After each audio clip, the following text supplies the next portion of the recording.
Thanks so much. And joining us live from Beijing is Sarah Bajak. Her partner, Philip Wood, was on board Flight 370.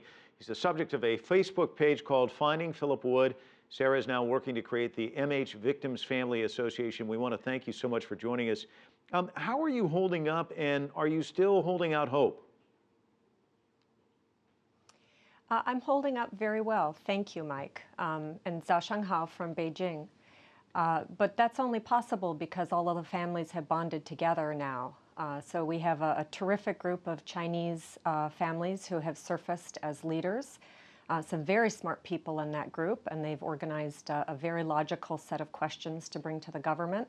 And they are coordinating efforts together with an equivalently qualified group of families out of Malaysia. So we're getting a good tag team effort now to hopefully get some better communication rolling with the investigation team. First and foremost, what questions percolate to the top for you? Well, there's almost too many to discuss here, but I think the foundation of question line for all of the families is going back to the very beginning. And trying to get access to some of the raw data to better understand why certain decisions were being made along the line. There are so many holes in this investigation. You know, what happened in that first 5 hours? How on earth could Malaysia allow an unidentified object to fly across its airspace for such a long period of time? You know, what's happened to the air traffic controller data? What's happened to the radar data? You know, none of us understand why the ocean search is the dominant strategy. There's been no evidence to support that the plane is under the water.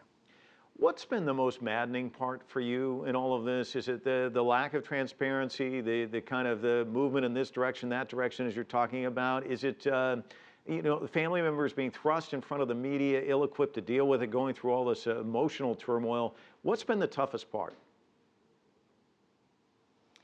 Well, intellectually, the toughest part is the seesaw.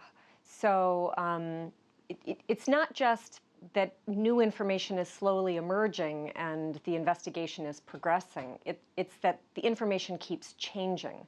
And analysis is being done on information that may or may not even be complete. Now, whether or not that's intentional or out of lack of competence, we don't know. We just know that it's not consistent.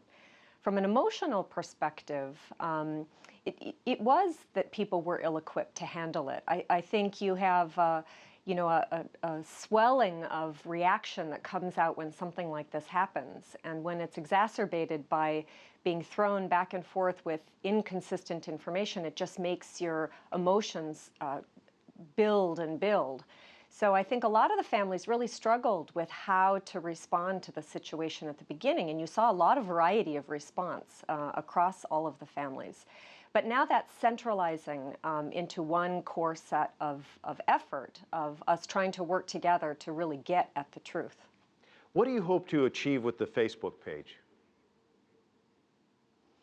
Well, the Facebook page, Finding Philip Wood, is my personal initiative to communicate with friends and family and to help solicit assistance from people in the broader community.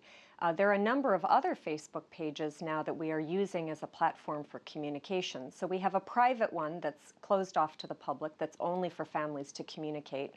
And so any family members who are out there who have not yet had a chance to communicate with our central group, we ask that you please try to contact us through our public page. So there's a MH370 families page that is a public page, and we can take input information from the general public.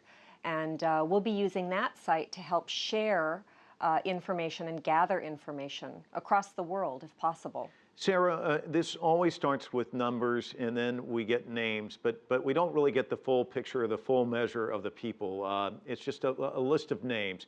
So if you would, is there something you'd like our viewers to know about Philip Wood? Philip is an incredible man. I hope that he is serving as a guide, both an emotional and an intellectual guide to the other passengers on the plane. You have to know that the average opinion amongst the family group is that the passengers are still alive. That's not just a futile hope. It's based on the fact that we have no evidence that the plane has crashed. There's zero wreckage, right? Nothing at all tells us that those people are dead, so we must assume that they're alive. And if they are alive, then Philip will be a leader for them. And I find great comfort in that because he has incredible empathy, he's very smart, he has a very deep faith that will guide him to helping everybody to come to a positive outcome. I'm certain he'd be pleased that you're a leader among the group of passengers' families as well. Sarah, thanks so much for joining us from Beijing. Certainly appreciate it.